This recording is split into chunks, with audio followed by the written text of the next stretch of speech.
Bienvenidos a Medio Ambiente en France 24. Yo soy María Clara Calle. Y comienza la cumbre climática COP26 en Glasgow. Su importancia es que los líderes del mundo presentarán sus planes para reducir las emisiones de carbono. Y este es un momento decisivo. Desde el 2018, el Grupo Internacional que Evalúa el Cambio Climático, el IPCC, advirtió que para el año 2030 el mundo tiene que reducir un 45% las emisiones en comparación con 2010 si quiere aumentar la temperatura a menos de 1,5 grados Celsius, un límite que nos permite vivir. Y es la hora de actuar. Pero todavía estamos lejos. La ONU reveló esta semana que a pesar de los confinamientos durante la pandemia, en 2020 se alcanzó un nuevo récord de gases de efecto invernadero, por encima de la media de la década.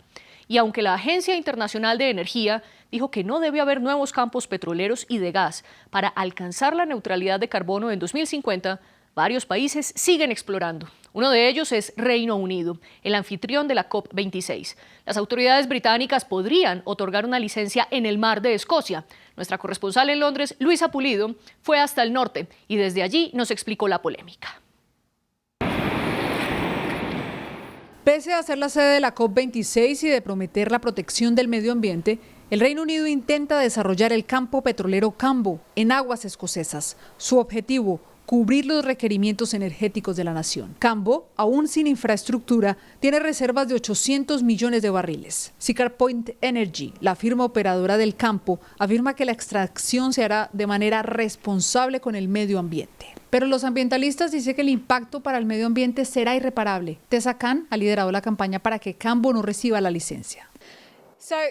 Cambo es un gran campo petrolero. Actualmente tiene como objetivo extraer unos 200 millones de barriles de petróleo en la primera fase de producción. Daría lugar a emisiones de carbono equivalentes a 18 centrales eléctricas de carbón en funcionamiento durante un año, lo que es muy significativo.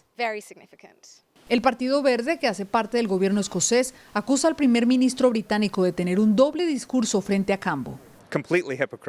Completamente hipócrita, quiero decir, dar la vuelta al mundo diciéndole a otros países que dejen de explotar más combustibles fósiles cuando lo estamos haciendo aquí en el Reino Unido es totalmente hipócrita y de hecho creo que pone en peligro las conversaciones de la COP26 porque nadie va a respetar a un líder que dice una cosa y hace otra.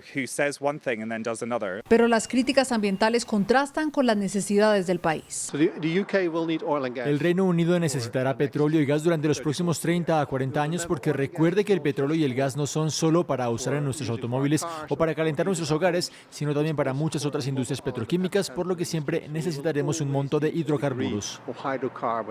A pocos días de la apertura de la COP26, Aberdeen ya empezó su transición de combustibles fósiles a renovables, pero la aprobación de la licencia de Cambo parece ser inminente porque el Reino Unido sigue consumiendo más hidrocarburos de los que produce. Ante encrucijadas como la de Reino Unido, muchos creen que la solución está en las ciudades. Desde la primera cumbre climática en 1995, los gobiernos locales y municipales han participado, pero no tienen poder de negociación.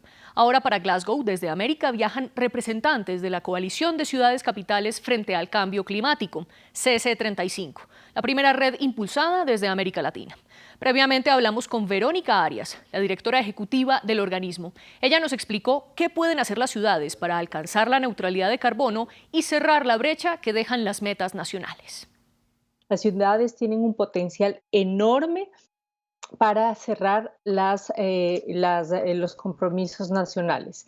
Un potencial enorme de reducción de carbono porque las áreas como el sector de transporte, de residuos sólidos, inclusive la deforestación, ocurre en la mayoría de ciudades. Acordémonos que las ciudades al 2050 van a tener el 70% de la población. Entonces es ahí la primera fuente donde se puede reducir precisamente las acciones de emisiones de contaminación. La segunda es que la mayoría de ciudades también tienen una riqueza de biodiversidad y que pueden adaptarse usando soluciones basadas en la naturaleza. Entonces, si estamos hablando de que viene una era de carbono, una era de precio hacia el carbono, hay una gran oportunidad para las ciudades para comenzar a integrar los mercados de carbono. Y por otro lado, se viene una oportunidad enorme para las ciudades en cuanto a una nueva legislación climática local para lograr incentivos justamente para estructurar mercados de carbono, pero también a proteger áreas de conservación alrededor de las ciudades como medidas de adaptación y de resiliencia a todos los efectos del cambio climático. Esas son las áreas con gran potencial para las ciudades. Desde esta coalición de ciudades americanas han promovido una negociación subnacional paralela con temas como la descarbonización del transporte o las legislaciones locales para contribuir a reducir las emisiones. Le preguntamos a Verónica Arias qué temas concretos proponen los gobiernos locales y municipales del continente en la COP26. Primero, que se les tome en cuenta como un aliado estratégico para cumplir justamente las metas del Acuerdo de París, que sin ellas no va a ser posible.